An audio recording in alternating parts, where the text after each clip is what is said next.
Ok. Bonsoir tout le monde. Je vous rappelle notre petite invitation à ce que chacun fasse l'effort pour la semaine prochaine de venir avec une autre personne, d'amener une autre personne au cours. Et sinon, je vais commencer à pénaliser. En deux mots, il faut vraiment aider l'organisation que Johan s'occupe. C'est quelque chose de très important. Et il faut qu'on puisse faire profiter des gens qui ne connaissent pas encore cette nouveauté, qui permet de pouvoir enseigner cette Torah spéciale, Torah d'Eretz Israël, dans tous les continents, sans frontières. En France, il y a les Jeux sans frontières, à l'époque, je ne sais pas si ça existe toujours. En tous les cas, maintenant, il y a la Torah sans frontières, puisqu'on peut étudier par ordinateur. Donc, il faut vraiment faire l'effort, puisque Johan, il fait des efforts extraordinaires. Et presque chaque soir, il est occupé à diffuser cette Torah. Donc nous, on a un petit effort à faire, tout petit effort, c'est de s'engager à amener au moins une personne de plus la semaine prochaine. Donc maintenant, on peut commencer à étudier ensemble. Juste avant que l'on passe à l'étude du musulman, je voudrais absolument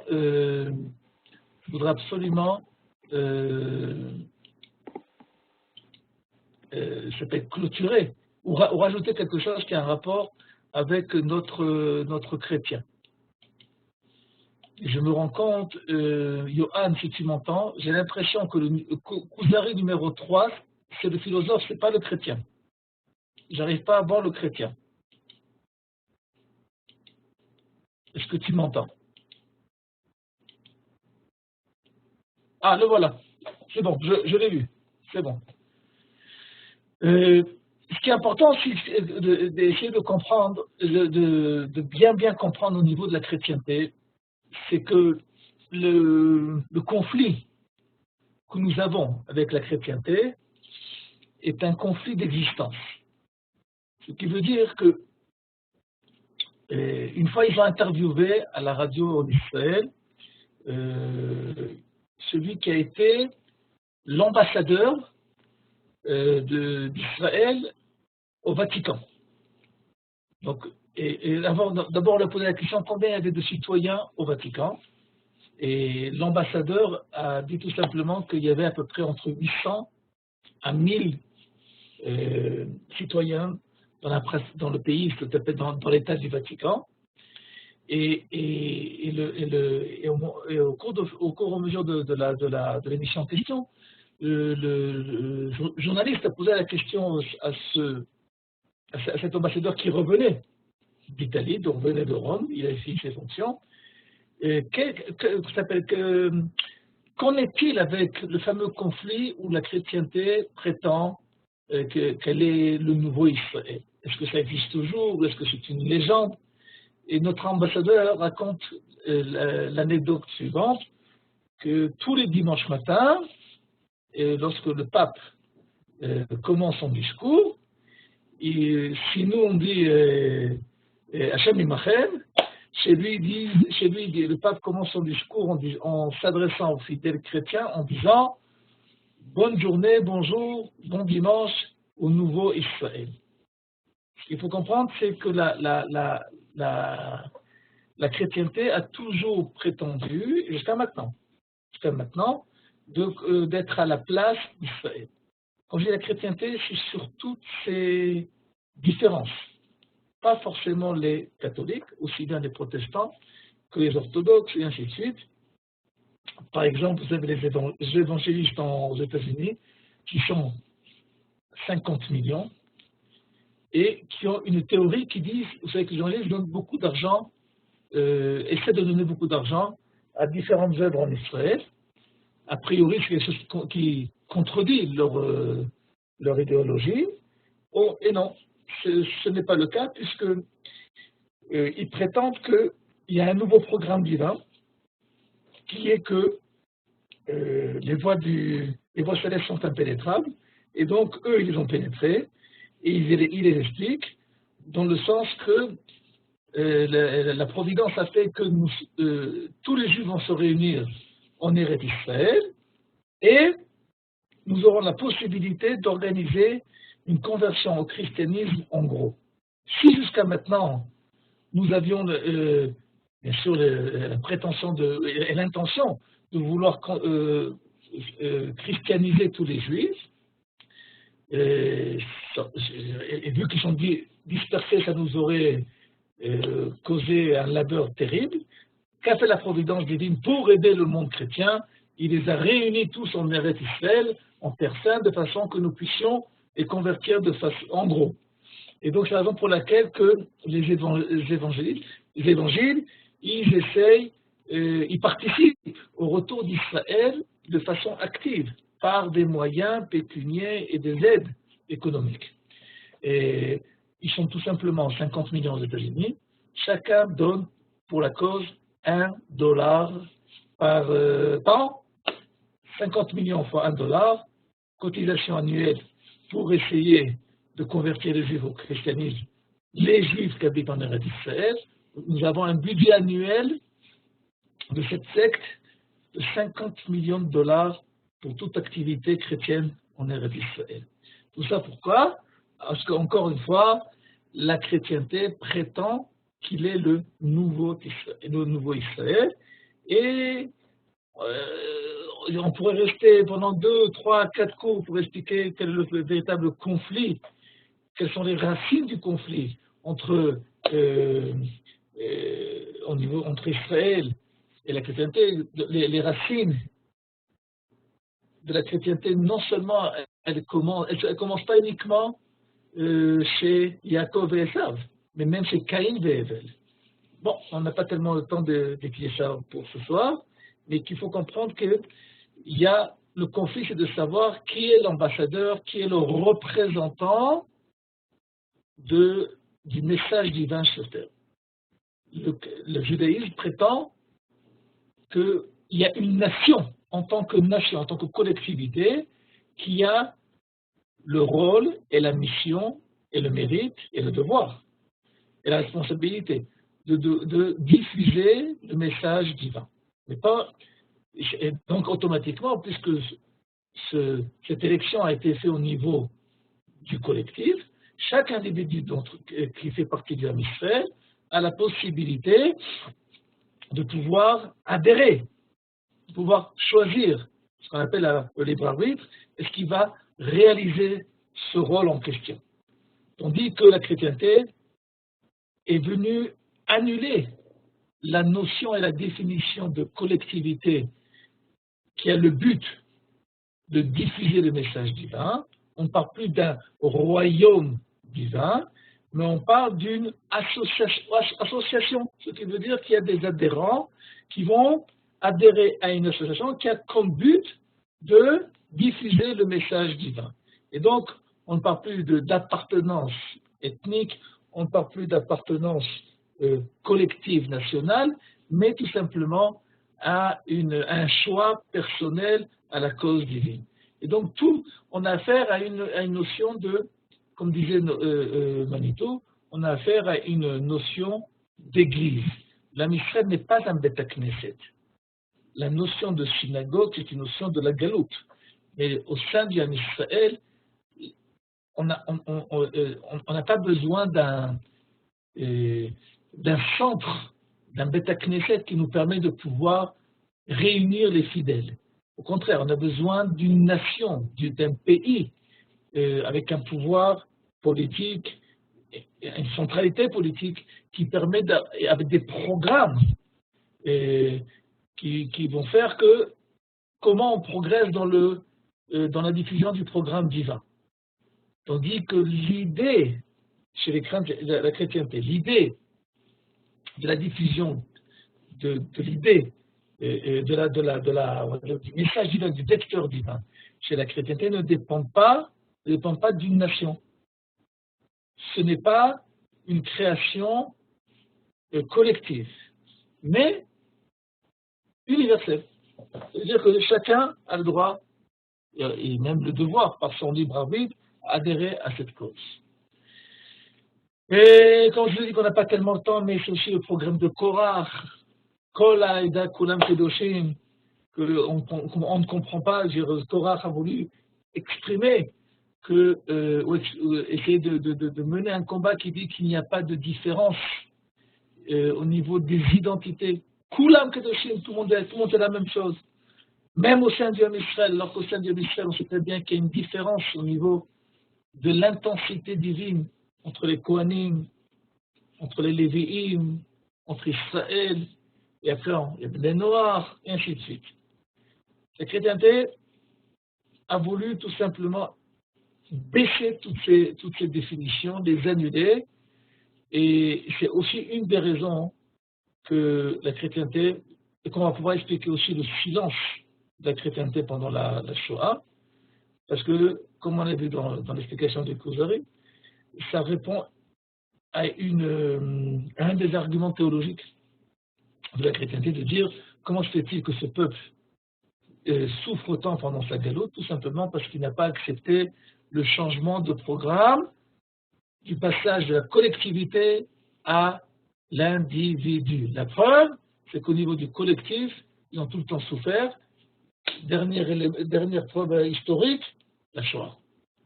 Je conseille à tout le monde qui veut bien comprendre de quoi on parle, de lire un livre extraordinaire qui a été écrit en français, traduit en hébreu, et aussi en anglais si je ne me trompe pas, qui s'appelle Le Retour d'Israël et l'espérance du monde, de Avraham Livni, qui était lui-même un Ger Tzedek, qui était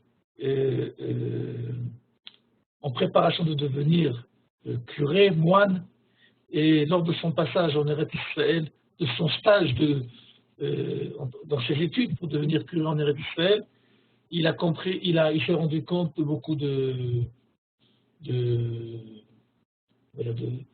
d'incompréhension ou de choses assez bizarres qui existent dans la chrétienté.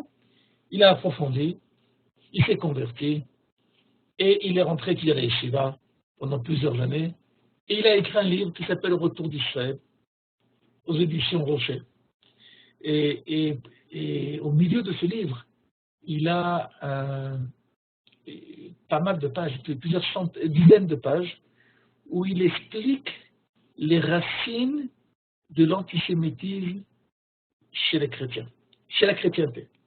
De la chrétienté, pas les chrétiens forcément, mais la chrétienté en tant que mode de réflexion, en tant que religion, ne peut pas être autre chose que antisémite, pour la simple et unique raison que leur identité est basée sur notre annulation, sur la disparition de notre idée, de notre projet, même si cela doit passer par une disparition de notre présence humaine. Donc je conseille, il étudie là-bas les textes de Pascal, qui était un des grands philosophes à tendance chrétienne, pour nous montrer que il ne peut pas avoir de chrétienté sans antisémitisme. Avant que l'on passe aux musulmans, dernière petite anecdote, dans les années 60, avant la guerre des 6 jours, le pape est venu en Terre Sainte. Pas en Eretz Israël, phase de Shalom. Il est venu en Terre Sainte. Il a refusé d'arriver en Terre Sainte, en Eretz Israël, par l'aéroport de Ben Gurion. Il est arrivé en Jordanie, il a demandé à rentrer de Jordanie en Eretz Israël. À l'époque, la ville de Jérusalem était divisée, et donc on lui a ouvert ce qu'on appelle le passage de Mendebom pour pouvoir passer de la partie jordanienne à la partie israélienne de Jérusalem. Et à l'époque, le grand rabbin d'Israël, Sfarad, était le Rav Nissim. Le ministère le ministère des Affaires étrangères a demandé au Rav Nissim, en tant qu'autorité religieuse de notre pays, de rencontrer le pape en visite officielle en Eretz Israël, en Terre Sainte, j'ai oublié. Et le Rav Nissim a accepté de rencontrer le pape, mais à une condition. Il a dit, quand quelqu'un veut me rencontrer, il n'y a aucun problème, il suffit qu'il prenne rendez-vous par l'intermédiaire de ma secrétaire. Donc, s'il veut me rencontrer, il n'y a aucun problème, je suis prêt à accepter qu'il veut me rencontrer dans les bureaux de la rabbanoute, il n'y a aucun problème qu'il appelle, que sa secrétaire appelle ma secrétaire, et on fixera un rendez-vous dans les bureaux de la rabbanoute à Jérusalem. Et donc, incident diplomatique, Vous comprenez bien que comment se fait-il que Rav Nissim n'a pas voulu rencontrer, ou a posé certaines conditions, s'appelle assez bizarres, ou assez profanes, nous allons dire, pour pouvoir rencontrer notre pape en question, mais le Rav Nissim n'a pas cédé, même sous la menace de le limoger, tout simplement. Et le Rav Nissim n'a pas cédé, et Baruch Hashem, il est resté en place, et quand il n'a pas cédé, le Rav Tzvi Yehuda Cohen Kook a dit à l'époque, c'est Binyamin, le Rav Nissim, c'est comme Binyamin, le fils de Yaakov, qui ne s'est pas prosterné devant Esav au moment de leur rencontre.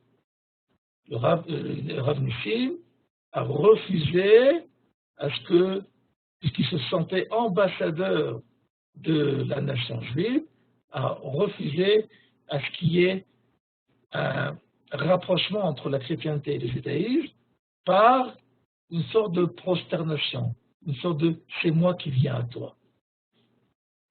Il est temps que la chrétienté comprenne que nous vivons une nouvelle époque, qui est l'époque Baruch Hashem, d'un bon chemin dans la délivrance, et il est temps que cette chrétienté se rende à l'évidence que, d'abord, nous ne sommes plus ce que nous étions il y a à peine 80 ans en arrière, et à part ça, là, il faut qu'elle se rende compte de son erreur à 100%, son erreur à 180 degrés. Nous n'avons pas ici un écart, un petit écart. Nous avons une idéologie qui est basée entièrement sur le mensonge. Notre maître de Rav Kook disait que la chrétienté, dans le domaine de la spiritualité, est considérée comme une voleuse, comme un voleur. On n'a pas affaire à une idéologie qui est venue proposer autre chose, une autre façon de réfléchir. À vous de choisir au niveau de la compétition. D'après le Rav Kook, ce qu'a essayé de faire la chrétienté, c'est de présenter, de proposer les mêmes produits à notre emballage. Les mêmes messages via Israël, qui sont les midot et ainsi de suite, qu'on connaît, mais sous un emballage de culture païenne. Et sous l'emballage de l'annulation de la collectivité de la nation et l'emballage qui est maintenant l'individualisme.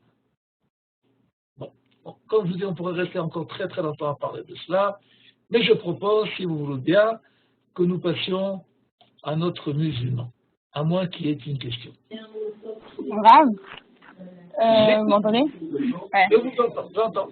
Je voulais savoir, les chrétiens maintenant aujourd'hui qui nous voient sur la terre, qu'est-ce qu'ils pensent? Qu'est-ce qu'ils pensent de nous voir sur leur terre? Il faut savoir qu'il y a un très grand...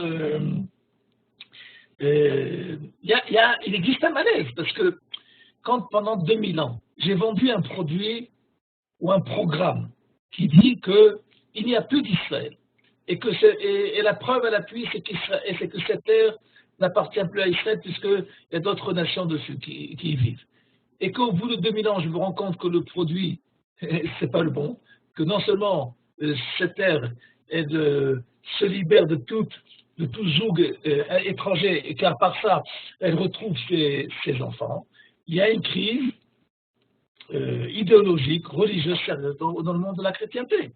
Et c'est clair que il suffit de voir, d'étudier un peu l'histoire, que l'Europe chrétienne du 21e siècle n'est pas l'Europe chrétienne religieuse du 19e et du 20e siècle jusqu'à la Shoah. On a affaire même si nos chrétiens actuellement, par exemple en France ou ainsi de suite, en Allemagne, ils fêtent Noël, la plupart d'entre eux fêtent Noël par, on va dire, par culture folklorique, plus qu'à une adhésion de foi profonde à tout ce que la chrétienté raconte.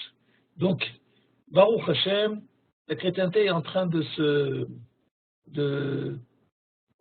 d'accomplir sa faillite, de payer sa dette vis-à-vis de tous les massacres que la chrétienté a fait vis-à-vis d'Israël. Je vous rappelle qu'à l'époque du Moyen Âge, en France, sous l'égide de l'Église, on tue les Juifs de façon qui n'ont rien à envier aux méthodes utilisées pendant malheureusement la Shoah. Okay? À l'époque du Moyen Âge, quand un Juif refusait de se convertir au christianisme, on connaît tous les bûchers. Il faut savoir aussi qu'il y avait une méthode méthode aquatique, qui était que l'Église branchait le malheureux juif en question à une pompe à eau par sa bouche et lui ingurgitait de l'eau jusqu'à que cette pauvre victime explose vu la quantité d'eau qu'on lui a infligée. Maintenant, c'est clair que la chrétienté, au niveau, on va dire, au niveau de l'idéologie qu'elle essaie de vendre, elle est en pleine faillite. Et c'est une des raisons, entre parenthèses, que beaucoup d'Européens qui cherchent à s'accrocher à des idéologies, à des croyances quelconques, vu que la faillite elle est en pleine forme en Europe, ils vont se joindre à des organismes musulmans ou des religions, sans forcément être, on va dire, sans forcément se joindre à des côtés virulents de l'islam, tout simplement. Il y a beaucoup de Français, comme on sait, qui se convertissent à l'islam. Pourquoi? Parce qu'il y a une recherche d'identité spirituelle que la chrétienté ne peut plus donner. Parce que croire à toutes les légendes que la chrétienté donne ou raconte, je vais raconter quelque chose. Il y a à Jérusalem un monsieur qui s'appelle professeur Dufour, qui est lui-même un guerre tzedek.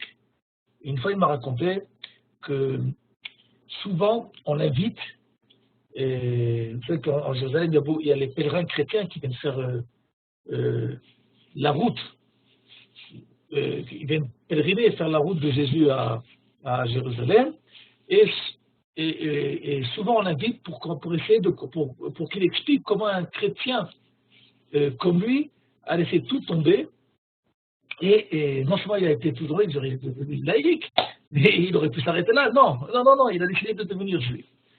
Et donc on l'invite parce que bon, ça donne matière à réfléchir et des débats se créent. Il me raconte qu'à chaque fois qu'il va là-bas, il raconte des petites histoires sur des petites légendes, on va dire des petits midrashim, sur ce qu'aurait fait Jésus. Et il raconte, et il étoffe, et il agrandit, et il approfondit, et il raconte, jusqu'à qu'à un moment, il me dit à chaque fois, il y en a un, il m'interpelle, arrêtez de dire des bêtises, c'est pas possible qu'il ait fait tout ça, vous racontez des bêtises. Il lui dit, mais je suis très très content que vous ne me croyez pas. Alors si vous ne me croyez pas pour ça, pourquoi vous croyez tout ce qu'on vous raconte auparavant sur tout ce qu'il a fait, alors qu'il n'y a aucun témoignage? C'est que du domaine de la légende, du domaine du surnaturel. Donc, ce qu'il faut comprendre, c'est que, vu que l'âme Israël est redevenu une réalité historique, géographique, politique, économique, Baruch Hashem, l'âme Israël est en train de devenir une puissance économique, tout ce renversement de situation n'est pas un renversement uniquement au niveau de l'histoire. C'est pas qu'il y a uniquement il y a un nouvel acteur sur la base sur la scène internationale. Non, il y a un renouveau de la présence divine sur la scène internationale. Il y a un renouveau des scènes. Il y a le renouveau de la continuité du Tanakh. 2000 ans d'histoire, 2000 ans d'obscurité, on a parlé la semaine dernière, où la chrétienté par l'argument de l'obscurité divine, a introduit dans nos consciences que même si le Tanakh a existé, il est dépassé, il est rétro. Notre retour n'est pas une remise en question uniquement au niveau, on va dire au niveau politique. C'est au niveau de comprendre que le programme divin qui a commencé à être mentionné dans le Tanakh, même si pendant 2000 ans, il y a eu interruption de cette transcription du Tanakh, parce que nous n'étions plus en état de pouvoir écrire quelque chose, ou de pouvoir vivre quelque chose, de pouvoir continuer l'histoire de ce Tanakh. Ça n'empêche pas que quoi maintenant, que Am Israël est en train de faire revivre, de continuer ce qui a été interrompu il y a 2000 ans. Et ça, c'est actuellement vous savez qu'une fois que Golda Meir a rencontré le pape après la guerre des 6 jours. Et le pape a dit à Madame Golda Meir, il lui a dit, mais pourquoi autant de violence en terre sainte?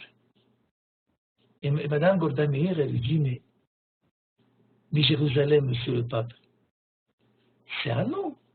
Et qu'est-ce que répond le pape? Oui, vous avez raison, c'est à vous. Mais pourquoi par la violence? Ce qui veut dire qu'il y a une notion chez les chrétiens que si quelque chose t'appartient,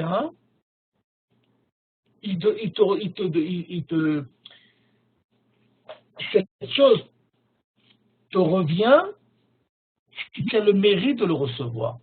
Mais dès que tu vas utiliser la force, a priori, quand on utilise la force pour obtenir ce qui nous revient de droit, ça veut dire que sans cette force, nous n'aurions pas pu l'obtenir.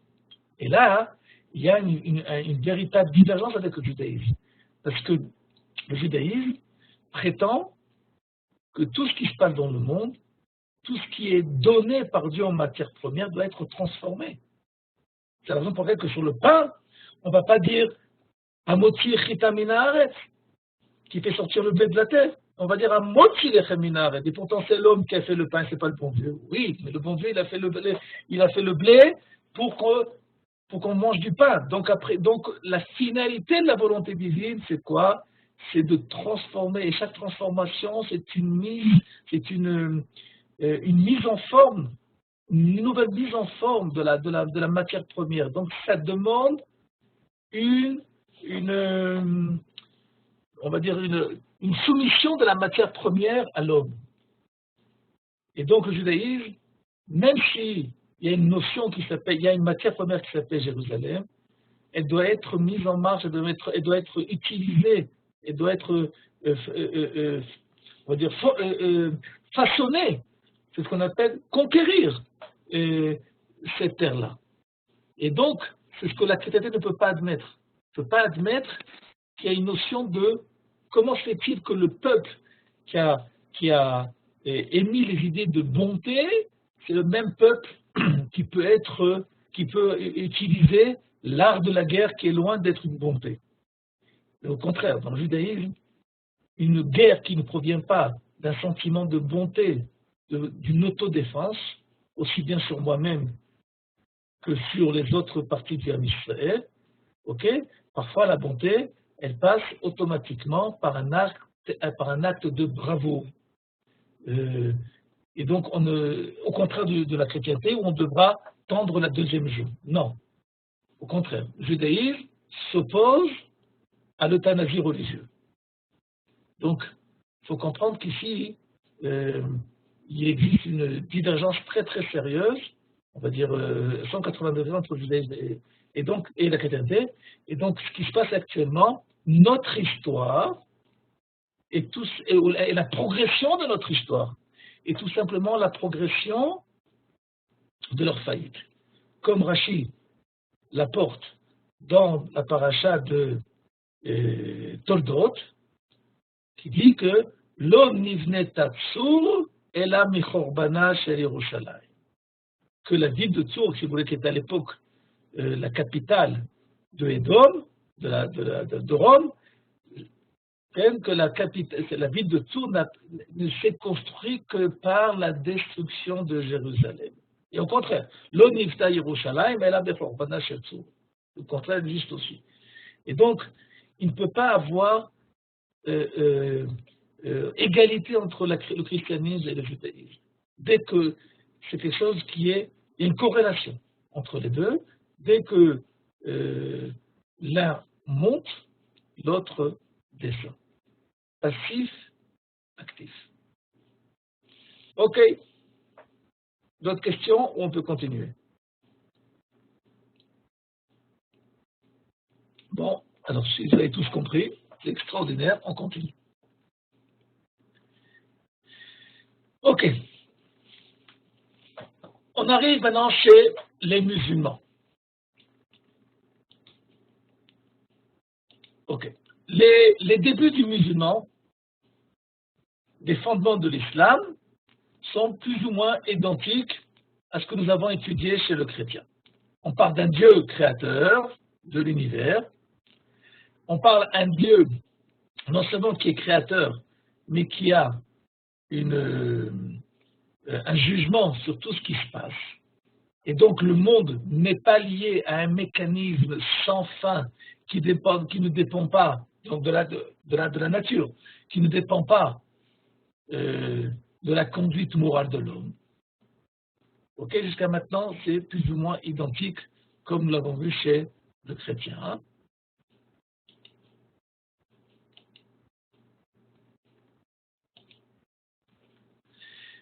Et là, on arrive à la première différence très importante de base entre le christianisme et l'islam. Tout simplement que l'islam s'oppose à toute représentation de l'idée, de l'image, de la conception divine. Rien du tout. Ok? Ils éloignent toute possibilité d'avoir une perception divine des choses, une représentation divine des choses, en aucune façon. Donc tout ce qui sera idole, tout ce qui sera, on va dire, imagination divine, ainsi de suite, sera interdit à l'opposé total de la chrétienté. Ok. Troisième fondement, là je crois dire au niveau de l'idolâtrie, c'est le deuxième fondement. Troisième fondement, c'est le livre qui, on va dire, qui dirige le monde musulman. Nous avons affaire, là j'aimerais bien qu'on lise le texte parce que c'est un texte assez important, dit Imodatenu qui sait faire Toratenu divrei Elohim, והוא בעצמו מופת. התחייבו בקיבולו בעבור עצמו, מפני שאין אדם יכול לחבר ספר אחר כמוהו, ולא כפרשה אחת מפרשיותיו. Que dit ici le représentant de l'islam? Pourquoi le Coran est le livre, on va dire, de la vérité? Pour la simple et unique raison qu'il est les contenus, les sujets du Coran sont des sujets qui ne peuvent pas être ni mentionnés, ni au niveau du contenu, ni au niveau du style, par, on va dire, un cerveau humain. C'est pas possible, aucun humain ne peut écrire une splendeur pareille. Et donc, puisque, en deux mots, on va dire que ce livre est venu d'une autre planète, la planète divine. Mais, puisqu'il vient d'une autre planète, d'une autre dimension, on va dire, donc automatiquement ce livre, pas parce que ce livre est venu être le protocole d'un dialogue entre Dieu et l'homme. Non, non, non, non. C'est qu'il y a des messages, des contenus qui sont tellement profonds que la plupart d'entre eux ne sont pas compris par l'homme. Et Et même ceux qui sont compris par l'homme, ils ne sont compris que tout simplement par ceux qui parlent l'arabe. Nous sommes à une époque, 1000 ans en arrière, où le Coran n'est pas traduit. Il est tout simplement et uniquement en arabe. Donc, remarquez bien qu'est-ce qu'il nous dit ici le Rabbi Yehuda Halevi, le musulman en question. Nous avons une preuve que le Coran, par lui-même, par sa force interne, par sa définition de qu'est-ce qu'il est, qu'est-ce qui vient, et c'est lui-même qui nous prouve de sa propre vérité. Quatrième fondement, qui est le prophète. Vous voyez bien que, encore une fois, nous parlon du livre avant le prophète. Ce qui veut dire que, en quoi le prophète, il est prophète? Il est prophète parce que il est la clôture de tout ce qui lui a précédé. C'est possible qu'avant, c'est possible, c'est pour ça que ça s'est passé au niveau historique, qu'avant notre prophète en question, il y a eu des essais d'autres approches à la question divine, telles que la Torah. Okay? L'islam reconnaît, le Tanakh reconnaît le judaïsme. Ah, mais qu'est-ce qui s'est passé? Il s'est passé qu'il y a eu une époque où est venu le prophète, qui a suivi les consignes du Coran, qui est un livre qui ne peut être que divin que par lui-même. Et puisque notre prophète est venu appliquer ce qu'il y a dans le Coran, il a été le sceau on va dire, de la définition de la volonté divine dans le monde. Et donc, ici, on va avoir une grande différence avec la chrétienté. Nous n'avons pas affaire à un changement au niveau de la continuité.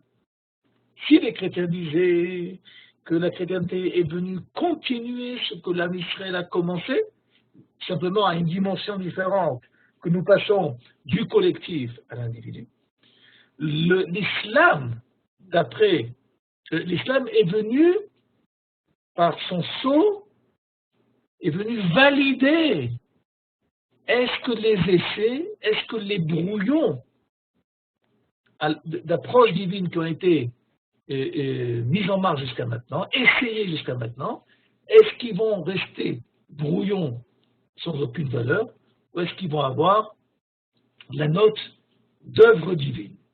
Est venu le prophète musulman et a annulé tous les brouillons d'approche humaine à la question divine. Ok? Ce qu'il faut comprendre, c'est que l'annulation, elle est rétroactive.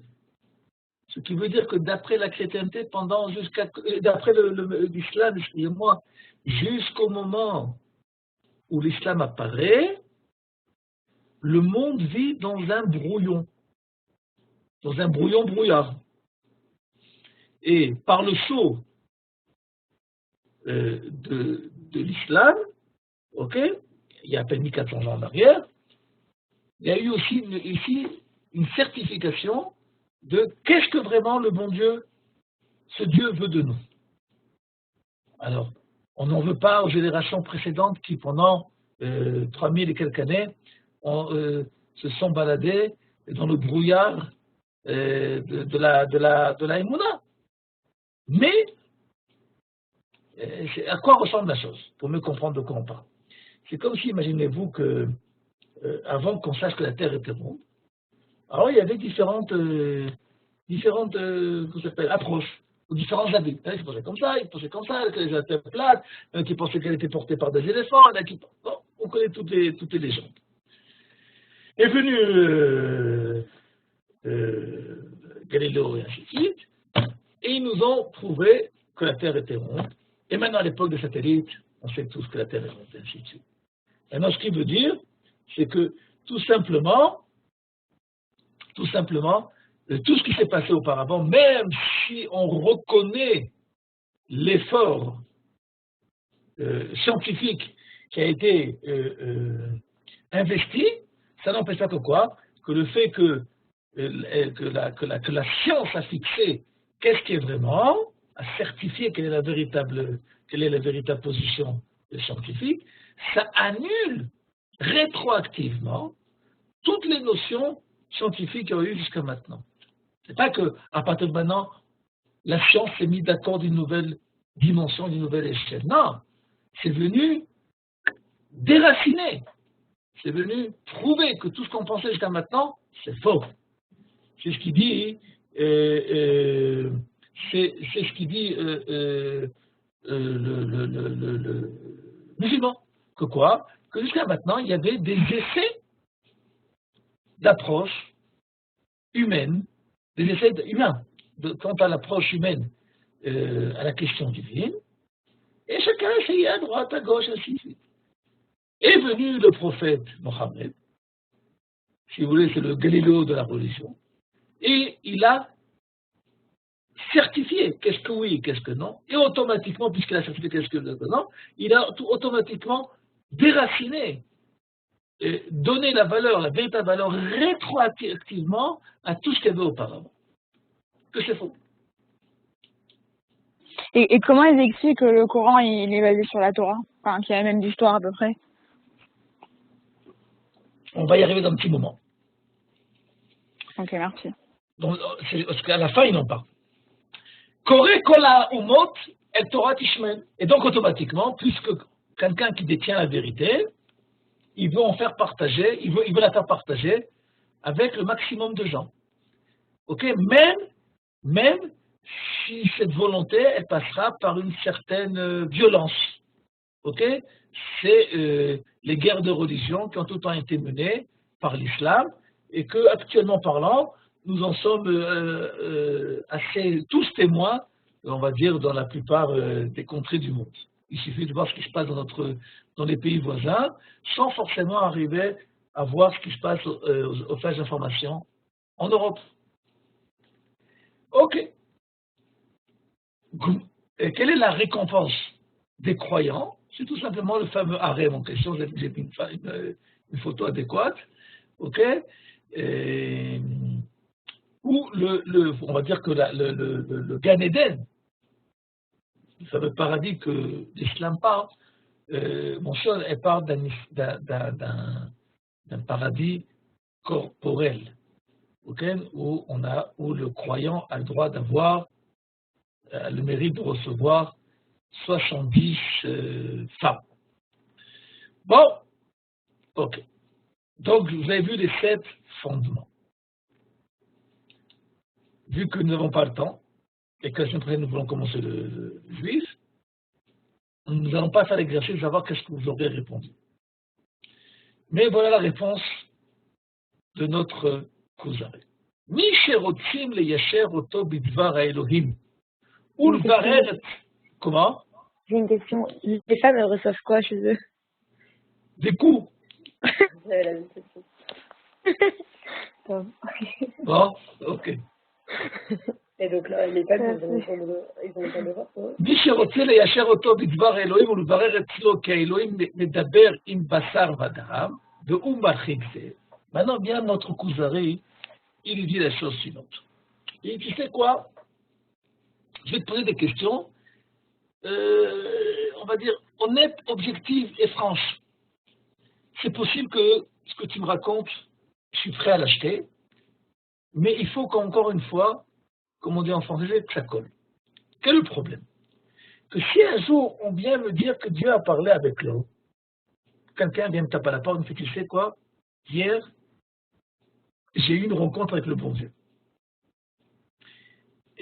Et a priori, là, on va dire la première, la réaction la plus spontanée, la plus naturelle, la plus honnête que doit avoir un homme quand quelqu'un va lui dire, tu sais qu'hier, Dieu m'a parlé, la réaction la plus honnête et la plus naturelle, c'est de dire, c'est pas possible. J'éloigne cette possibilité. Pourquoi? Parce que, imaginez-vous que demain, je vous dis, je vais prendre un exemple contraire. Je vais vous dire, tu sais quoi?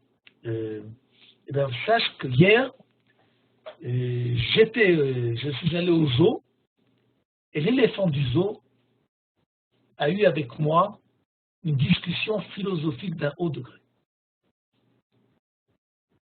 Alors, on sait pertinemment que les éléphants, ça part dans les dessins animés. Mais quand on va au zoo, la réaction la plus simple qu'on va avoir, et la plus honnête, question d'honnêteté, de dire, c'est pas possible. Simplement, si vraiment tu veux me dire que cet éléphant t'a parlé, et moi je suis prêt à tout voir, je suis prêt à tout, avoir tout, à entendre, à participer, à avoir l'expérience de tout. Mais il faut que quoi? Que j'ai cette expérience. Tant que je n'ai pas cette expérience, je ne vis pas cette chose-là, on va dire la santé objective se doit de refuser une telle bêtise. Et donc il va dire la même chose au niveau de la communication possible qu'il puisse avoir entre Dieu et l'homme. Qui a Elohim et d'abord un basar madame, que Dieu parle avec l'homme, c'est quelque chose que naturellement, instinctivement parlant, un homme normal se doit de refuser, se doit de refuter. Pourquoi? Parce que nous n'avons pas la même dimension, parce que nous ne vivons pas dans le même monde, parce que nous n'avons pas les mêmes sens, parce que nous n'avons pas les mêmes expressions. Nous sommes complètement différents. Même actuellement, quand on dit qu'il y a une communication entre l'homme et l'ordinateur, on est loin, loin, loin de parler d'une communication que je réfléchis à ce que j'ai entendu et je réplique. Au contraire, on parle que tout simplement l'ordinateur tout simplement effectue les opérations que l'homme lui a données. Mais on ne parle pas de communication. Pour pouvoir communiquer, il faut qu'il y ait un facteur commun, une base de communication. Mais l'homme ne communique pas avec les poissons. Il les mange peut-être, il les contemple, il va les rencontrer en plongée sous-marine. Mais en aucune façon, l'homme a la prétention de vouloir avoir une communication avec les poissons. De la même façon, l'homme, naturellement parlant, et s'il est constitué de façon normale, ok, un homme normal refuse, c'est quoi refuse? Et il refute, okay, qui est l'idée d'une communication présente entre l'homme et Dieu. Simplement, il y a 3 conditions, on va voir tout de suite, où, malgré, il y a 3 conditions, 3 situations qui vont pouvoir s'opposer à cette réaction naturelle, instinctive. Sarir le barer ratzot barim meforsamim she'en matre lahem. Que quoi? Si c'est possible que moi, maintenant sans parler du bon Dieu, on me raconte un phénomène naturel. Tous les X temps, il y a tel phénomène naturel qui se passe. J'en ai entendu parler, je n'ai jamais entendu parler, ça me paraît complètement bizarre, je ne sais pas. Mais si je sais, si on me présente, on me fait rencontrer cette chose au niveau de sa diffusion, mais forcément. C'est-à-dire que peut-être que moi, ça veut dire que c'est possible que moi, au niveau individuel, je n'ai pas vu la chose, je n'ai pas rencontré la chose, je n'ai pas vécu la chose, je n'ai pas eu l'expérience de la chose. Mais la chose, elle a été vécue par d'autres personnes. C'est possible. Comme par exemple, je n'ai pas rencontré Napoléon. Mais d'autres personnes ont, oui, vécu et rencontré et ont eu l'expérience de Napoléon. C'est quelque chose qui est connu, diffusé, perçu dans l'histoire du monde. Même si moi, au niveau individuel, je ne l'ai pas fait. Je n'ai pas eu cette expérience. Deuxième condition qui va pouvoir refouler plutôt la réaction naturelle instinctive, ou Beyoter Aouchemet et Tzlo, qui a boré d'Iberi Madame. Que quoi? C'est possible que quoi? Que oui, je vais avoir l'expérience des choses. C'est possible que quelqu'un va avoir cette expérience. Si quelqu'un, un prophète vient, il me raconte, Dieu hier m'a dit de faire X. Moi, j'ai aucune raison de le croire parce qu'instinctivement parlant, ça me paraît bizarre cette histoire. Mais ça n'empêche pas que même si moi je ne le crois pas, que lui, il est à 100% sûr. Mais le problème, c'est que nous sommes, dans nos divergences, nous sommes honnêtes. Lui, il est honnêtement persuadé de ce qu'il a vécu à 100%, et moi, j'ai le devoir de ne pas être persuadé de ce qu'il a dit à 100% parce que je n'ai pas vécu la chose. V'im sefer Toratrem, mofet lachem ou belashon arabi, en makir mofto ve'od shelo lo'es kamoni, v'kasher yikare be'ozdai neni mavdil beno, ou ben zulato belashon arabi. Il dit, là, il y a un autre problème dans ce que tu me racontes. C'est que tu me parles d'un livre qui est, on va dire, une âme spirituelle par lui-même. C'est possible que oui, mais c'est possible que non. Mais même si c'est possible que oui, ça n'empêche pas que moi, qui ne comprends pas l'arabe, dit le Kuzari, et même si je le comprenais, tu as dit que quoi, que presque aucun homme ne peut comprendre cela. Alors à quoi me sert, ou comment peut me convaincre un livre que personne ne peut me comprendre, ou très peu de gens peuvent comprendre, de qu'est-ce que c'est que la Emouna en Dieu? Puisque le rôle que ce livre en question doit remplir ne peut pas être rempli par mon handicap.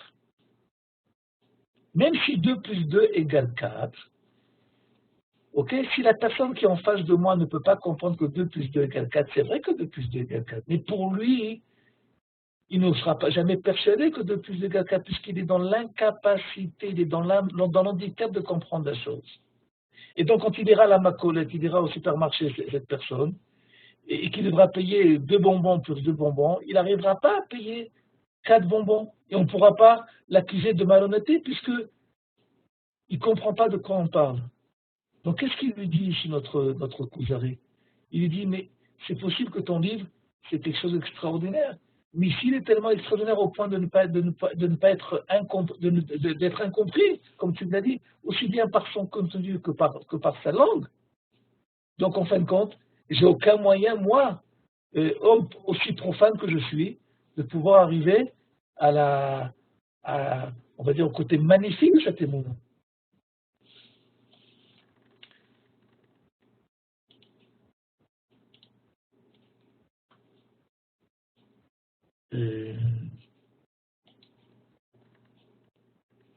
Ok. אמר לו החכם, וכבר נראו על ידו מופתים, אך לא הושמו לעוד בקיבול תורתו. Il dit non, ce livre, il a réussi, l'application de ce livre a fait, c'est diffusé par des miracles et des prodiges. Alors le Kuzari va lui répondre,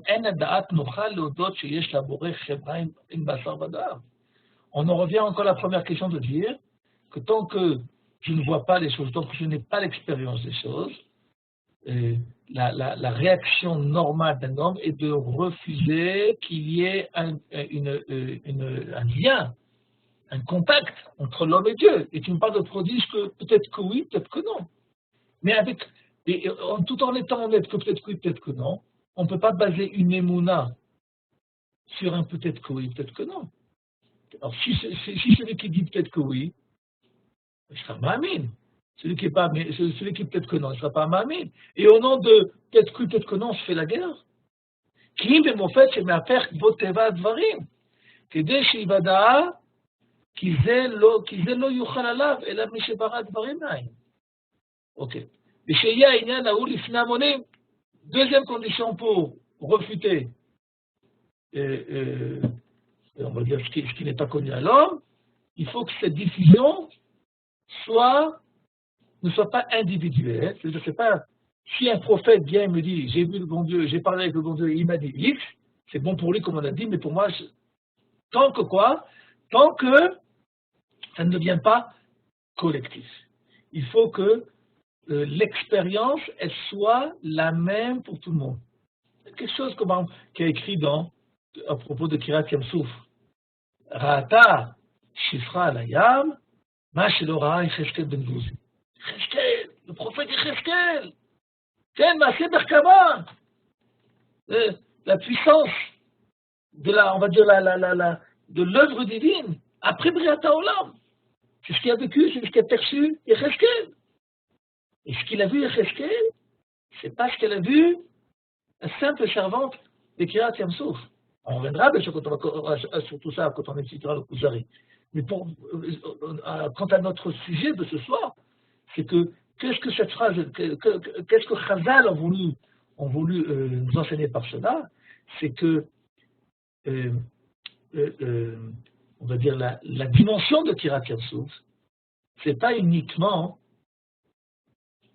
l'ampleur du miracle de Kirat Yamsouf, la mer se soit ouverte en deux, mais on va dire l'échelle à laquelle ce miracle a été vécu par l'ensemble du Ham Israël. Quand les Bnei Israël, ils arrivent à Kirat Yamsouf, le Passouk nous dit, on le dit tous les matins, Vayaminu B'Hashem ou B'Moshe Avdo. Seulement à ce moment-là, Vayaminu B'Hashem, quand ça fait 7 jours auparavant, avec tout ce qu'ils ont vu, un an auparavant, ils ont vu les biplés, le Passouk ne dit pas Vayaminu B'Hashem ou B'Moshe Avdo. Seulement Kirat Yamsouf. Non, pourquoi? Parce que Shifra Alayam, la servante, jusqu'à maintenant, elle entendait ce que disait Moshe Rabbeinu. C'est peut-être que oui, peut-être que non. Moshe Rabbeinu, il avait une force de pouvoir, avec les miracles qu'il faisait, les prodiges, de pouvoir se lier à tout le monde. Mais personne n'avait eu l'expérience de Moshe Rabbeinu, comme Moshe Rabbeinu l'avait lui-même. La première fois que les Bnei Israël ont vécu, ont vu, ont senti, ont eu l'expérience la même que celle de Moshe Rabbeinu, c'est Kirat Yamsouf. Et donc, c'est devenu harmonie, public, collectif, facteur commun à tout le monde. Et donc, dès que quelque chose devient facteur commun à tout le monde, il devient nature. Et le vécu des choses s'oppose à la légende, à la petite histoire. Mais là, il y a Gem et Sipor Bekabbalah. Donc maintenant, imaginez-vous la personne en question qui a vécu ce que, instinctivement parlant, on a dit, on doit refuser. Donc il a un conflit.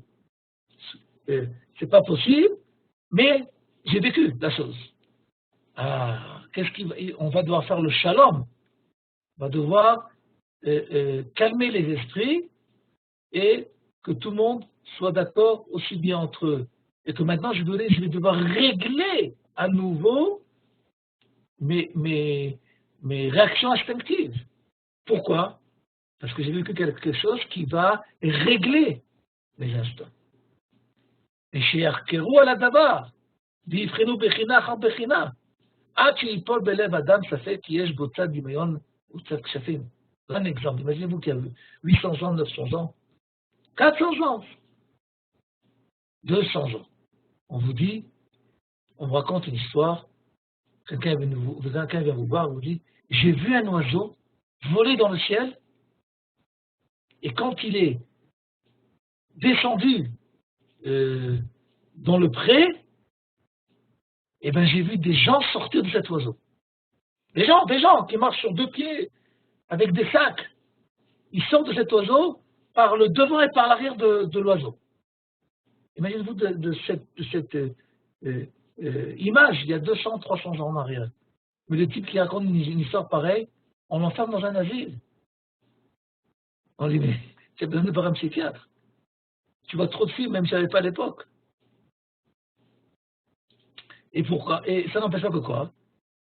Et pourquoi ça ne correspondait pas? C'est pas que ça ne correspondait pas uniquement de dire que les gens ils peuvent sortir d'un oiseau. L'image en elle-même. C'est que même au niveau de l'explication physique, de la physique de la chose, c'est impossible. Pourquoi? Parce que comment des gens qui monteraient dans un oiseau permettraient encore à l'oiseau de voler, alors que cet oiseau est attiré par la force de la gravitation, qui est connue à l'époque déjà, et vu qu'il va être très très lourd maintenant, beaucoup plus lourd qu'il était jusqu'à maintenant, parce qu'il y a 30-40 personnes qui rentrent dans cet oiseau, c'est impossible qu'il vole. 200 ans plus tard, 300 ans plus tard, cet oiseau qui est rempli de passagers, il existe. Comment ça se fait qu'il existe et que ça contredit toutes les notions, toutes les lois de gravitation que je connais jusqu'à maintenant? Ah, mais l'image, elle existe. Donc, qu'est-ce qui va devoir être réfléchi et réglé à partir de maintenant? C'est pas l'image. Je ne vais pas effacer l'image, parce que l'image, je la vois. Qu'est-ce que je vais devoir faire? Cette image, cette réalité, vécue par tout le monde, pas individuelle. Tout le monde le sait, tout le monde le voit, tout le monde a cette expérience. Tout le monde peut voir un avion et tout le monde peut rentrer dans un avion.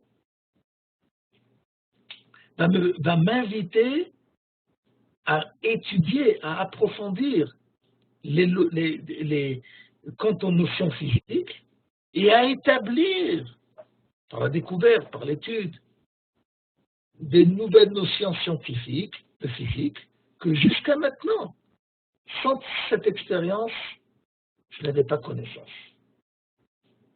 Donc l'expérience, elle n'est pas expérience uniquement au niveau de la curiosité des choses. Waouh, j'ai vu des gens sortir d'un... C'est vrai, actuellement, il y a des gens qui sortent d'un oiseau. En plus, il est en fer, cet oiseau. Pas en plume. Et ça va m'inviter à progresser quant à la découverte scientifique, à la compréhension scientifique de notre monde.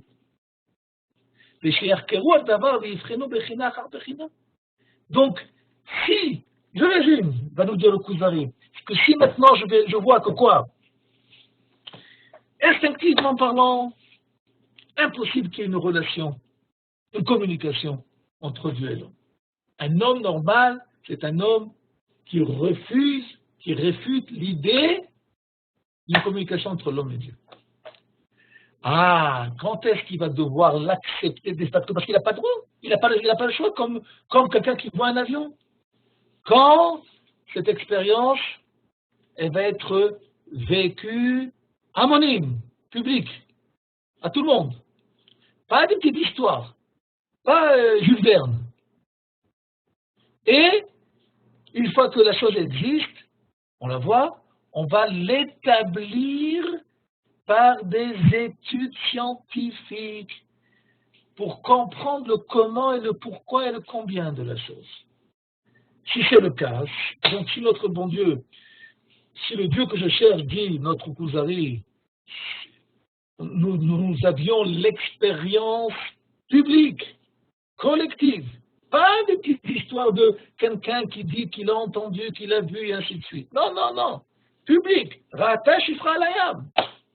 Et que on va pouvoir étudier ce phénomène qui jusqu'à maintenant était incompréhensible et inacceptable au niveau de l'homme, mais puisque la chose, elle est perçue, elle est vue, elle est sentie, elle est vécue.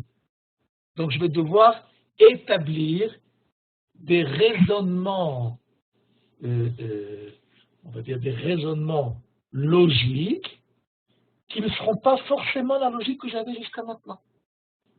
Donc si tout ce que tu me dis, monsieur le musulman, tout ce que tu dis c'est vrai, moi je n'ai qu'une seule hâte, c'est de me rendre compte d'être obligé d'accepter ce que tu me dis. Comment je vais être obligé? Si la chose sera publique, pas par des légendes, et on va se casser la tête, même ça prendra le temps que ça prendra, d'établir un raisonnement logique qui va expliquer ce que nous avons vécu. ויותר ראוי שתקבל הנפש הדבר הגדול הזה, שבורא עולם הזה ועולם הבא, והשמיים והמאורים, יתחבר אל החומר הנגלה הזה, רוצים לומר האדם, שידבר עמו, ok, laissez tomber ça. Maintenant, est-ce qu'il y a une autre feuille? Ah, voilà. qu'est-ce qu'il va lui dire? Ok, si tu veux avoir un rendez-vous avec ce bon Dieu en question, si tu veux avoir l'expérience de ça, il n'y a aucun problème. Valo sefer Toratenu malé midivrei Moshe uvnei Israël. Ça, ça a déjà été vécu, ça a déjà été prouvé que Dieu peut se dévoiler au niveau de la collectivité, au niveau de on va dire, de la diffusion collective publique, au niveau de l'histoire. Tout le monde sait qu'on n'a pas affaire à des légendes. Comme tout le monde sait qu'on n'a pas affaire, que Napoléon, ce n'est pas une légende. Tout le monde sait que, historiquement parlant, nous avons affaire, il y a eu une relation divine entre Dieu et l'homme, par l'intermédiaire du Dieu Israël, et personne n'a refuté cette idée. Et que la mer a été déchirée, et il leur a donné à manger dans le désert, et il leur a donné la Torah, et il a aidé Yoshua à conquérir la terre d'Israël. Tout ça, c'est pas des légendes. C'est pas Alice au pays des merveilles. C'est pas Josué au pays de Jéricho. C'est de l'histoire. Uma, Shenaasa Kodem, la reine Mina Maboul, mais l'histoire du Maboul, c'est de l'histoire. Ok, c'est pas pour rien que nous avons des archéologues qui se cassent la tête à trouver des résidus de l'arche de Noir. Et Sdom et Amora. C'est pas une histoire. Il y a une région qui a subi ce malheur. Il suffit de voir le manque de vie qu'il y a à Yamamelach. À Lozedava, il y a Doua, ou Mefourçam. C'est quelque chose qui est connu et diffusé. Il n'y a aucune réflexion à cela.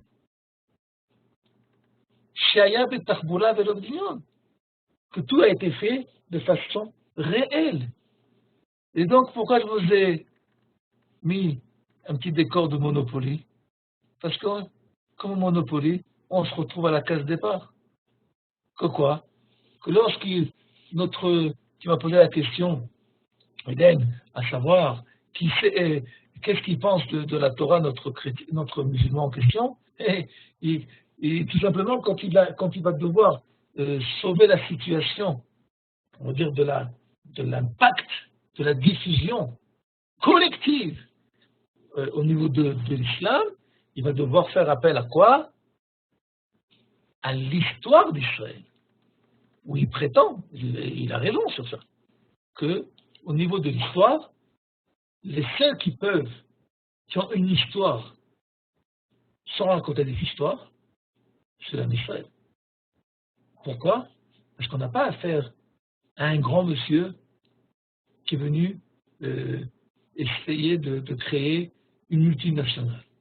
On a affaire à un peuple, à une collectivité entière qui ont vécu, historiquement parlant, la même chose. Ra'ata, Layam, Shifra, Machelora, Yecheskel, Ben Bouzi. Et ça, je vous raconte quelque chose, c'est que lorsque j'étais en 6e, élève en 6e en France, j'avais un prof d'histoire, c'était dans une école non juive, qui nous a à l'époque en 6e on apprenait on va dire les civilisations antiques. Donc on a appris la Grèce, Rome, les Aztèques, tous les peuples antiques. Et il y avait un paragraphe, les Hébreux. Alors, le prof d'histoire qui savait que j'étais juif, il m'a demandé, mais la semaine prochaine, le cours est sur les Hébreux. Est-ce que tu peux faire un exposé sur les Hébreux, puisque tu es israélite? Alors j'ai dit, non, mais c'est bon, vous êtes le prof d'histoire, ça vous le faire. Non, il m'a dit, autant prof d'histoire que je suis, ça n'empêche pas que toi tu raconteras mieux la chose que moi. Bon, alors j'ai préparé un exposé, on va dire, qu'un enfant de 6e peut préparer. Et bon, j'ai expliqué, historiquement parlant, quoi l'histoire. Abraham, Yitzhak, Yaakov, Yosef, Moshe, et Yoshua, la sortie d'Égypte, Yoshua, et ainsi de suite, ainsi de suite. Et après, j'ai parlé de la question du Beth Amikdash, l'exil, et ainsi de suite. Et je me rappelle de la conclusion de ce prof d'histoire, qui était un non-juif. Il a parlé aux élèves de la 6e, et il leur a dit la chose suivante. Le seul d'entre nous, dans cette classe, qui peut se dire qu'il est la continuité contemporaine, actuelle, d'un peuple antique, c'est ce petit garçon, en parlant de nous. Nous tous les peuples d'où nous venons, ont disparu. Il est le seul qui, historiquement parlant, peut prouver sa provenance ethnique. Pourquoi? C'est pas de la religion, c'est de l'histoire. Et c'est exactement ce que notre Kuzari, au moment où on va se séparer ce soir, il en est. Il dit, c'est bien beau toutes les histoires, toutes les légendes. Je suis prêt à accepter toutes les légendes. Mais ce que j'ai besoin, c'est un vécu collectif. Le vécu collectif s'appelle l'histoire. L'expérience collective, c'est de l'histoire. Et tant que, et on va dire que, pour mieux comprendre de quoi j'essaie de parler ce soir, c'est que la Shoah, c'est pas une petite histoire. La Shoah, c'est de l'histoire. Et c'est ça qui est grave. C'est que c'est une histoire réelle. C'est pas des choses qui auraient pu arriver. C'est pas des choses dont on sait que l'homme, dans des situations les plus terribles, il peut arriver à être une bête féroce. Non. Pas il peut arriver. Il a été une bête féroce. Au niveau de la réalité, au niveau de la... Ça a été une expérience à tout le monde. Même pour ceux qui ne l'ont pas vécu. Tout simplement par la diffusion du phénomène historique. Et notre Kuzari, à la fin de notre musulman, il se retrouve à la caisse départ, sans recevoir forcément 40 000 francs, 40 000 shekels. Il se retrouve que, encore une fois, on lui propose quelque chose, peut-être que oui, peut-être que non, mais c'est loin d'être absolu. Voilà. Où on en est? Moi j'ai une question. Vous avez été très sage ce soir, c'est extraordinaire. Vous m'entendez? J'écoute. Ouais, moi j'ai une question. En fait, là, nous aujourd'hui, on peut dire qu'on peut rester que à la première chose que vous avez dit, qu'on raconte, nous, on nous raconte des phénomènes et tout. Pour la Shoah, encore, on a des témoins. Mais pour notre histoire qu'on a vécu, la sortie d'Égypte, tout ça, on nous a raconté, on nous a diffusé. Donc on peut y croire à travers ce qu'on nous a raconté, mais on l'a pas vécu nous-mêmes. C'est la raison pour laquelle, que lorsque nous allons commencer à étudier, on va dire, l'explication du juif en question, c'est les questions que le Kuzari ne va pas hésiter à poser à notre Rabbi Yehuda Halevi. Il va lui poser la question, ta question que tu as posée, la même. Et quand on y arrivera, on va essayer de comprendre comment, d'après Rabbi Yehuda Halevi, on ne vit pas une légende. Mais la question, elle est juste. La question, elle est juste. Mais il y a des réponses ou pas?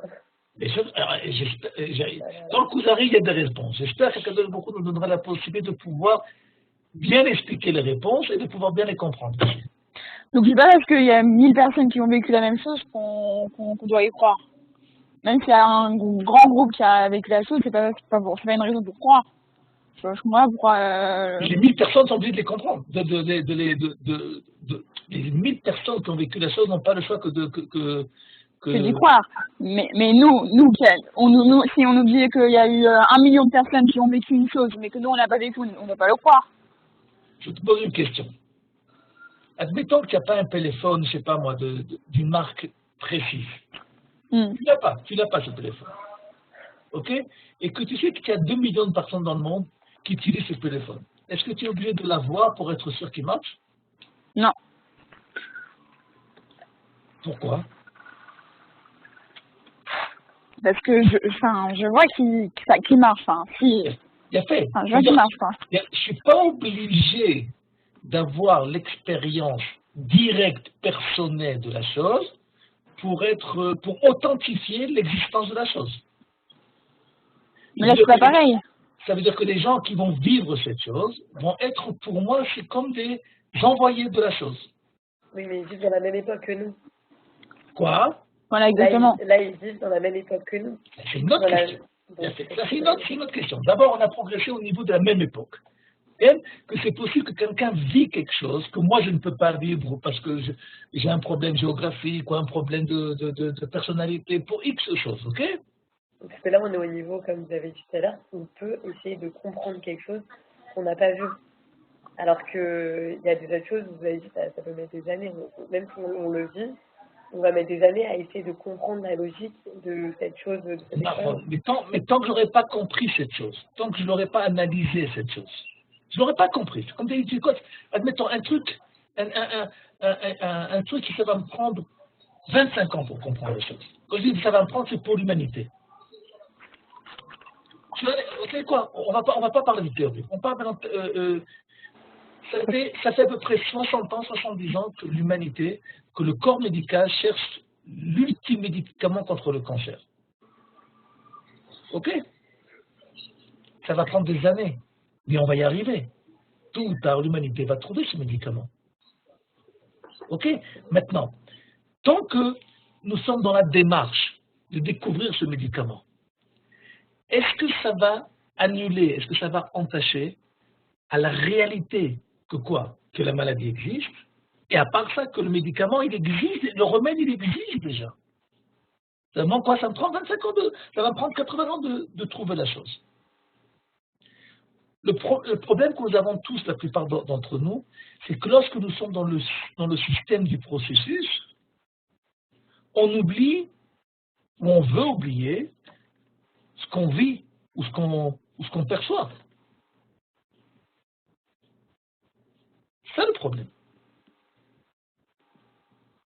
Le problème, il y a un autre problème, c'est que j'ai promis à Johan de finir à l'heure. Et que après je vais faire tirer les oreilles en virtuel. Donc, je lui ai promis la fois dernière au téléphone de terminer à l'heure. Donc, il n'y a aucun problème si vous voulez m'appeler à la maison. Il n'y a aucun problème, on peut continuer à parler. Sinon, on continuera la semaine prochaine quand on va commencer à étudier notre Chaver, notre juif. Johan, la parole est à toi. Raphaël, est-ce que tu peux dire que le cours... Tu n'as pas le droit de poser de questions, parce que ça m'a fini le cours déjà. Ouais. Est-ce que tu peux dire que le cours était pour rapprocher les mains de Tria Bat Esther? Le cours était les refouata chez Tria Bat Esther. Esther, c'est la fille de Esther, elle a un problème aux jambes, alors des Hachem, Elle a un problème aux jambes. Voilà. Et moi, c'est quoi, celle qui vient de naître? Ouais.